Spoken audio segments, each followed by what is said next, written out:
E aí, meu querido, beleza? Eu sou o Fael e você tá no Mansão Nerd. E o vídeo de hoje, eu acho que é um dos vídeos que eu mais tô feliz em fazer. Tanto por ser um tema que eu gosto muito, quanto pelo fato de que acho que é um dos vídeos mais pedidos aqui do canal. Eu perguntei se vocês queriam ver esse vídeo e muita gente diz que sim, então aqui está. Hoje a gente vai falar de Jesus Cristo no universo do Senhor dos Anéis e como Tolkien escondeu isso em 3 personagens. Pois é, cara, muita gente não percebe quando lê os livros, porém Jesus Cristo tá na história. Mas calma aí que não é do jeito que você tá pensando. Se você acompanha aqui o canal, você já deve saber que o Tolkien era um católico muito devoto. E ele mesmo disse que o Senhor dos Anéis é fundamentalmente religioso católico. Mas aqui dá um detalhe muito importante, ele não colocou Jesus em um personagem só. Ele dividiu Jesus Cristo em 3 figuras diferentes. E eu já vou falar delas aqui, que são o Gandalf, o Frodo e o Aragorn. E cada um deles refletindo um aspecto específico de Jesus Cristo. Então fica comigo até o final desse vídeo porque você vai entender o porquê essa abordagem é muito mais rica e profunda do que se o Tolkien tivesse criado só um Jesus Cristo único no universo dele, algo bem direto assim, e eu ainda vou te ajudar a enxergar esses paralelos que estão escondidos dentro da narrativa. Eu tenho certeza que depois disso, se der certo o que eu vou tentar fazer aqui, você nunca mais vai ler os livros da mesma forma. Mas antes de começar o vídeo, eu gostaria de dar só 2 avisos rapidinhos. O primeiro aviso é que, como vocês sabem, eu sou bem católico e eu gosto muito de estudar, tô sempre tentando fazer curso em si, e eu tô com um canal onde eu vou falar bastante sobre cristianismo em si, sobre Bíblia, sobre santos, e como isso pode melhorar a nossa vida. Então eu vou estar deixando ele aqui ou no final do vídeo, no primeiro link da descrição e no primeiro comentário fixado. Caso você tenha interesse no assunto, por favor, se inscreva lá. E bom, eu tinha um segundo aviso, mas eu acabei esquecendo, me deu um branco aqui. Então eu só queria pedir para você se inscrever aqui também no Mansão Nerd. Somente uma a cada 10 pessoas que assistem os vídeos diariamente são inscritas, então vamos tentar chegar a pelo menos 3 pessoas aí. Se 3 a cada 10 que assistem se inscrever, já vou ficar feliz demais. Mas agora, sem enrolação, vamos pro vídeo. E bom, para início de tudo, antes de explicar sobre os personagens, eu preciso de explicar uma coisa muito importante sobre como o Tolkien trabalhava, e é assim, ele odiava alegoria. Sabe aquelas histórias onde cada elemento representa exatamente uma coisa? O Tolkien odiava isso. Ele achava a alegoria algo muito mecânico, muito óbvio. E ele já teve muitos debates disso com um amigo dele, o C.S. Lewis, por fazer isso muito em Nárnia, que inclusive vai sair vídeo aqui sobre Nárnia no canal também. Acontece que na visão do Tolkien, o Aslan era uma alegoria muito direta, e ele não gostava disso. Em uma carta dele em 1953 para o padre Robert Murray, o Tolkien escreveu a seguinte frase: "O Senhor dos Anéis é fundamentalmente religioso e católico."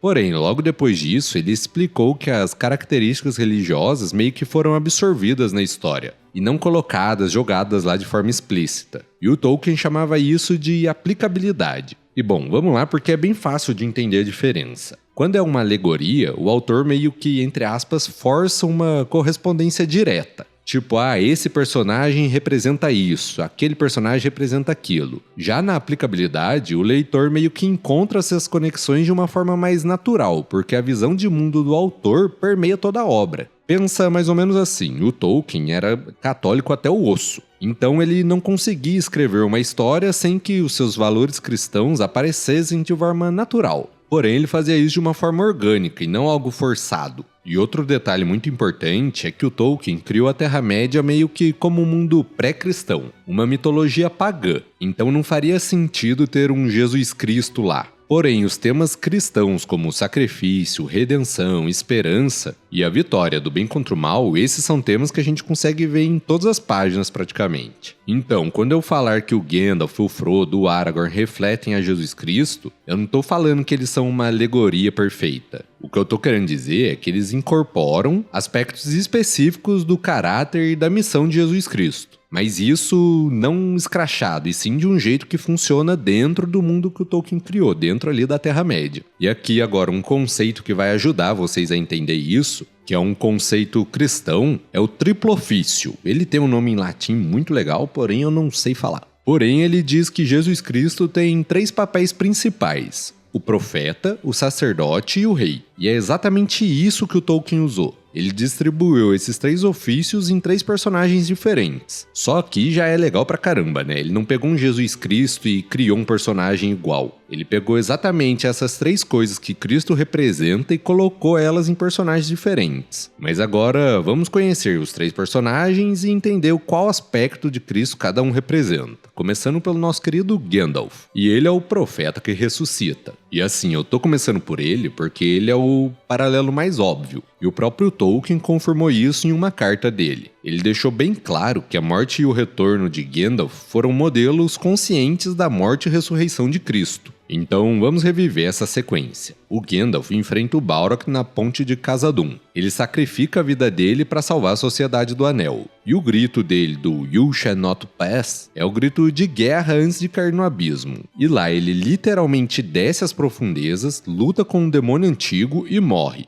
Porém, a história dele não termina aí, o Gandalf volta. E quando ele volta, ele não é mais o cinzento, ele é o Gandalf, o branco, transformado com mais poder e autoridade. Isso é a ressurreição pura. Além disso, da ressurreição, o Gandalf também funciona como profeta. Ele ensina, ele guia, ele ilumina o caminho na escuridão. Ele não domina ninguém pela força, mas sim inspira as pessoas a fazer o que é certo. Exatamente como o ministério de Jesus nos evangelhos. O Gandalf é o mediador entre o poder divino, que é os Valar, e os povos livres da Terra-média. Ele é literalmente um anjo encarnado. Um Maia que tomou forma física para ajudar na luta contra o Sauron. E assim, é basicamente a função de Cristo no cristianismo, um mediador entre Deus Pai e a humanidade. Só que nesse caso é o próprio Deus que encarna, né? Agora vamos para o nosso querido Frodo. E ele é o sacerdote que sofre. E assim, o caso dele já é algo totalmente diferente. Como eu disse, ele não ressuscita nem nada, ele apenas sofre. A jornada do Frodo para Mordor é uma via dolorosa. Ele carrega um anel do mesmo jeito que Jesus carregou a cruz, pelo caminho do Calvário. E o peso só aumenta a cada passo que ele dá. O Frodo não escolheu essa missão porque ele queria. No Conselho do Elrond, ele aceita o fardo por compaixão, por senso de dever, porque ninguém mais podia fazer isso. Quando ele fala, eu levarei o anel, naquele momento ele se torna o portador do mal do mundo. O anel representa o pecado, a corrupção e o peso de toda a escuridão do mundo, e o Frodo carrega isso de forma voluntária para salvar o condado e toda a Terra-média. Ele é o cordeiro sacrificial. Fora que as feridas dele nunca foram curadas completamente. A facada da lâmina Morgon deixou uma marca permanente. Ele sofre ataques de dor todo ano no aniversário da ferida. Se eu não me engano é 6 de outubro. Se eu tiver errado, me corrija aí porque eu não lembro de cabeça agora. E também sofre todo ano no aniversário do envenenamento da Laracna. E isso é um paralelo às chagas de Cristo, que, segundo a tradição católica, permanecem mesmo após a ressurreição dele. E bom, tem outro detalhe muito importante que se você assistiu o vídeo onde eu citei que eu ia fazer esse aqui, você já sabe, mas é o fato de que o Frodo falha. Ele não consegue destruir o anel por conta própria lá na Montanha da Perdição. No último momento, ele reivindica o anel para ele mesmo. Porém, a missão é completada através do Gollum, através de um meio da providência que o Frodo não planejou. E isso mostra outra coisa profunda do cristianismo. A salvação não vem apenas por esforço humano, vem pela graça, pela providência divina. Porém, o Frodo fez a parte dele carregando o fardo até onde ele podia. O resto foi completado pela força de Eru. E aqui já é legal, porque mostra que o Tolkien não quis colocar um personagem só como Cristo, porque justamente para mostrar essa humanidade. Cristo não falharia naquele momento porque ele ao mesmo tempo que é o homem é Deus. Porém aqui ele está aplicando apenas o aspecto do sofrimento de Cristo no Frodo. Então, só para deixar claro, o Tolkien não quis dizer algo como Cristo falharia no último momento, de jeito nenhum. Outro detalhe é que depois de salvar o mundo, o Frodo não conseguia ficar na Terra-média. Ele precisava partir para as Terras Imortais, no Oeste, porque as feridas dele são profundas demais. Então ele ascende e deixa o mundo que ele mesmo salvou, do mesmo jeito que Cristo ascendeu aos céus após completar a missão dele na Terra. Agora temos Aragorn, o rei que cura. E ele representa o terceiro ofício de Cristo, o rei. Aragorn é o rei legítimo, porém vive escondido. Ele anda pelas terras selvagens como o Passo Largo, o andarilho que ninguém reconhece. As pessoas em Bree olham para ele com desconfiança, com medo. Às vezes ele é até desprezado e rejeitado. E isso combina muito com o Evangelho de João, onde diz o seguinte: veio para o que era seu, e os seus não o receberam. Jesus era o rei legítimo. Porém, não foi reconhecido pelo próprio povo durante grande parte do ministério dele. E a revelação da verdadeira identidade do Aragorn é algo que acontece aos poucos. Primeiro para os hobbits, depois para o Elmer, depois em Minas Tirith. É uma revelação progressiva, do mesmo jeito que a identidade messiânica de Jesus Cristo. Mas assim, o paralelo mais forte de todos está exatamente no dom da cura. Existe um provérbio antigo na Terra-média: as mãos do rei são as mãos de curador. E quando Aragorn chega lá em Gondor após a Batalha dos Campos de Pelennor, ele vai direto para as casas de cura. Inclusive, que eu me lembro, ele só aceita entrar em Gondor para ir lá e depois até sai. E lá ele cura o Faramir, cura Elwyn e cura o Merry. E nesse momento, todo o povo começa a reconhecer: o rei voltou. E a cura que ele dá não é só algo físico, é a prova da legitimidade dele. E isso é exatamente como os milagres de cura de Jesus. Eles demonstravam a sua autoridade divina e a natureza messiânica dele. Agora, outro detalhe também é o fato do Aragorn descer pelo caminho dos mortos, um lugar onde nenhum homem vivo atravessou com sucesso. Então ele vai ao Reino das Sombras, convoca aqueles que estão presos pela maldição e os liberta após cumprirem o seu juramento. Isso pode ecoar com a descida de Cristo ao mundo dos mortos e entre a crucificação e a ressurreição. Na Igreja Católica, a gente tem o credo apostólico, né? E ele mesmo diz: Cristo desceu aos infernos para libertar os cativos. E é justamente com essa autoridade moral, com essa vitória sobre a morte, que Aragorn vira a maré da guerra e finalmente reivindica o seu trono. E lá no final, a coroação do Aragorn inaugura a Quarta Era, um tempo de paz restaurada sobre um rei justo. É o próprio reino messiânico, meio que a promessa cumprida. Mas espera aí que o vídeo ainda não acabou não, meu querido. Você pode estar se perguntando: Fael, tá bom, ele não gostava de alegoria, então é só por isso que ele dividiu em 3? E a resposta é que não. Na verdade, a resposta tem várias camadas e as coisas vão ficando realmente mais legais. E assim, a primeira, e eu acho que a principal razão do Tolkien não ter feito isso, é pelo respeito da encarnação de Cristo ser uma coisa única na história. E assim, como Tolkien era um católico muito devoto, ele acreditava que replicar essa encarnação de Cristo, a encarnação de Deus em um homem, em uma mitologia inventada, seria meio que, na visão dele, diminuir o significado da encarnação de Cristo no mundo real.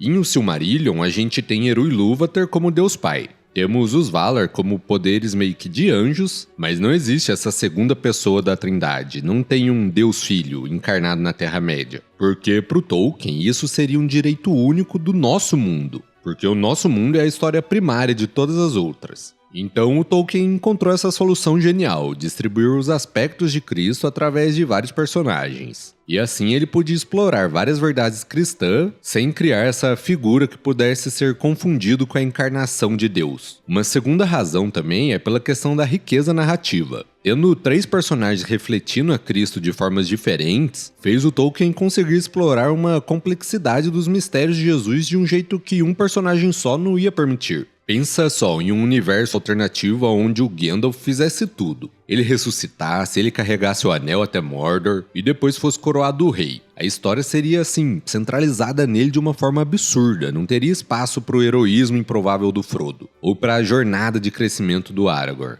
A gente não teria toda essa diversidade de experiência que torna o Senhor dos Anéis tão rico. E agora, uma terceira camada ainda mais profunda, na minha opinião, é que o Tolkien estava refletindo uma verdade teológica. Cristo não tinha só um ofício, ele tinha 3. Ele era profeta, sacerdote e rei ao mesmo tempo. Mas a gente, com a nossa experiência humana, tem a mania de conectar aspectos diferentes em momentos diferentes. Tem gente que precisa mais de um Jesus Cristo profeta, que ensina e ilumina. Algumas pessoas precisam mais de Jesus Cristo sacerdote, que entende o nosso sofrimento e carrega o nosso fardo. E para algumas pessoas, elas precisam mais de Cristo Rei, aquele que traz a justiça e a cura. E o Tolkien criou 3 personagens para que diferentes leitores pudessem se conectar com diferentes aspectos do divino. Assim, vai ter gente que vai gostar mais do Gandalf, gente que vai gostar mais do Aragorn, mais do Frodo, porque cada um vai se conectar com a parte divina de Jesus que precisa. Apesar que o Frodo, coitado do Frodo, eu vejo muita gente na internet que, na minha opinião, não entendeu muito bem esse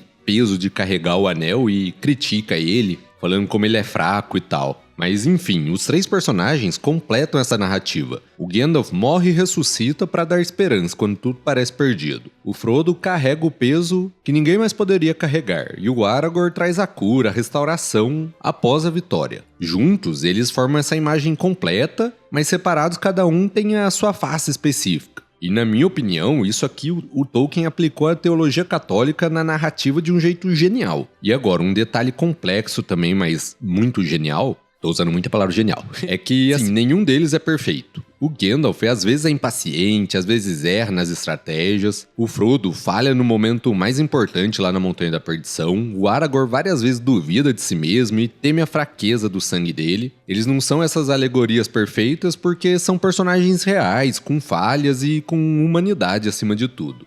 E isso melhora eles e não piora. Isso torna eles mais próximos com os reflexos do cristianismo, porque a história de Cristo, como a gente pode ver, por exemplo, com os apóstolos, sempre envolveu Deus trabalhando através das pessoas imperfeitas. E assim, nem estava no roteiro, mas o exemplo mais claro disso que eu posso pensar agora, dos apóstolos, é o próprio Pedro. Que a Bíblia sempre mostra os defeitos dele, mostra ele negando Cristo 3 vezes, porém ainda assim Deus usa ele. Ele é a rocha sobre qual Cristo estabelece a igreja dele. Mas agora, voltando aqui pro meu roteiro, você pode estar se perguntando por que isso importa? O que essa distribuição de Cristo em 3 pessoas nos ensina? Bom, pra mim, a primeira lição é de que a presença do divino pode estar escondida em lugares que você nem espera. O Tolkien não colocou uma igreja lá em Gondor, não fez os personagens orarem pra Eru e Ilúvatar em voz alta, porém o divino no universo da Terra-média envolve cada momento da história. Quando o Gandalf se sacrifica, quando o Frodo escolhe carregar o fardo, quando o Aragorn cura os feridos, são nesses momentos que a gente tá vendo reflexos do divino em ação na história. E o próprio Tolkien acreditava nisso. A verdade espiritual não precisa de sinais religiosos óbvios para estar presentes na história. A segunda lição, na minha opinião, é que diferentes pessoas manifestam diferentes aspectos do divino na sua vida. A gente não precisa ser todas as coisas ao mesmo tempo. Alguns de nós vai ter um chamado para ensinar, para iluminar, como Gandalf. Outros vão ser chamados para carregar fardos pesados, como Frodo. E outros são chamados para curar e liderar, como Aragorn. E assim, tá tudo bem, a obra completa de Jesus no mundo não é replicada por uma pessoa só, é distribuída através de uma comunidade de fé. Cada um tem seu papel e seu dom de uma forma específica de refletir a Deus. Inclusive, até essa questão de cada um ter o seu dom que reflete a Deus, é até a minha passagem favorita da Bíblia, onde eu tenho tatuado em mim, que é Tiago 1,17. Enfim, só uma coisa aleatória aqui. Mas a terceira lição seria essa questão de que a jornada espiritual tem múltiplas faces. Toda essa jornada, a vida cristã, não é só sobre a ressurreição triunfante, mas também tem momentos de morte e descida às profundezas como Gandalf. Tem muitos períodos de sofrimento sobre o peso esmagador como Frodo, e tem tempos de espera e preparação invisível como o Aragorn antes da coroação dele. O Tolkien entendeu que a experiência espiritual é algo complexo, então por isso ele criou 3 personagens para mostrar diferentes fases da jornada. E aqui está a lição final mais importante. O Tolkien provou que você pode explorar verdades cristãs profundas sem explicitamente ser algo religioso. A fé dele não aparece em sermões ou em pregação dentro da história. Aparece na estrutura moral do universo que ele criou, nos temas de sacrifício e redenção e na própria eucatástrofe. E esse conceito de eucatástrofe é algo que o Tolkien criou e explicou. E ele fala disso no livro dele sobre histórias de fadas, e é o momento quando, contra todas as esperanças, o bem triunfa de uma forma inesperada, quando tudo parece perdido, sabe? E um exemplo disso é quando as águias chegam com Gandalf para resgatar o Frodo e o Sam na Montanha da Perdição. Isso é a eucatástrofe. E assim, o próprio Tolkien disse que a maior eucatástrofe da história do mundo real foi a ressurreição de Cristo. Então, quando você lê O Senhor dos Anéis e sente aquele alívio, aquela alegria do nada, quando tudo se resolve no final, você está experimentando, como se fosse um eco da ressurreição de Cristo. Você está sentindo uma verdade cristã através da aplicabilidade e não da alegoria. E bom, eu deixo você com uma pergunta aí. Será que você consegue enxergar esses reflexos de Cristo em outras histórias que você gosta? Será que tem alguns autores que, de forma consciente ou não, às vezes até sem querer, também acabou distribuindo aspectos divinos nos personagens? Porque, assim, o Tolkien acreditava que toda boa história é, de alguma forma, um eco da grande história. a história da criação, da queda, da redenção e da restauração. E assim, pelo menos eu, talvez seja por eu gostar de ler livros sobre os santos e tal, até quando eu tô lendo uma história que não tem nada a ver com o cristianismo, alguma ficção ou algo assim, eu consigo pegar na história algumas coisas cristãs, alguma moral cristã, algum ensinamento de Cristo. Então é meio que uma atividade que eu aconselho vocês a fazerem aí, quem gosta. E assim, eu acabei de pensar aqui, eu acho que eu vou postar esse vídeo em collab com os dois canais. Talvez, eu não tenho certeza ainda. Mas eu queria pedir mais uma vez, se você quer ouvir mais sobre minha visão sobre cristianismo, sobre a Bíblia e cristianismo em geral mesmo, história dos santos e tal, e doutrina, se inscreve no meu outro canal, Teologia e Tradição. Já postei um vídeo lá, esse aqui talvez saia junto. E o canal Mansão Nerd vai continuar focado pra fantasia. É lógico que às vezes eu ainda vou falar sobre temas divinos, cristãos aqui, porque antes de ser um amante da fantasia, de Tolkien, Nárnia, Harry Potter, enfim, antes disso tudo, eu acho que a minha principal característica como pessoa, que mais me define é que eu sou católico, é o que eu tenho de mais forte em mim, porém, eu vou tentar focar o canal sempre na questão de literatura de fantasia. Até porque senão não compensaria eu fazer dois canais. Então eu vou, se você quer mais essa parte cristã, por favor se inscreva no meu outro canal. Agora me fala, se esse vídeo te ajudou um pouquinho a entender o Senhor dos Anéis de uma forma nova, se inscreve aqui no Mansão Nerd também. Eu tô pensando em um próximo vídeo fazer sobre esse conceito de eucatástrofe em outros universos de fantasia, como Harry Potter ou Nárnia. E apenas um último aviso para quem é dos membros, sábado vai sair um vídeo que assim, eu já terminei o roteiro dele e eu me empolguei muito fazendo. Eu até pensei em postar ele aqui pra todo mundo, porém ele é algo mais profundo e fala bastante sobre o apocalipse que o Tolkien escreveu pra Terra-média, porém ficou de fora dos livros. Lá eu vou explicar o porquê que ficou de fora e como o Tolkien escreveu e depois mudou de ideia. Envolve bastante o retorno do Melkor pra Terra-média. Então assim, eu vou gravar ele agora, eu tô ansioso demais por ele e espero que vocês gostem. E se você quiser se tornar um membro e ajudar o canal, é baratinho e assim você ainda me ajuda muito. Mas então é isso, muito obrigado, fiquem com Deus e fui!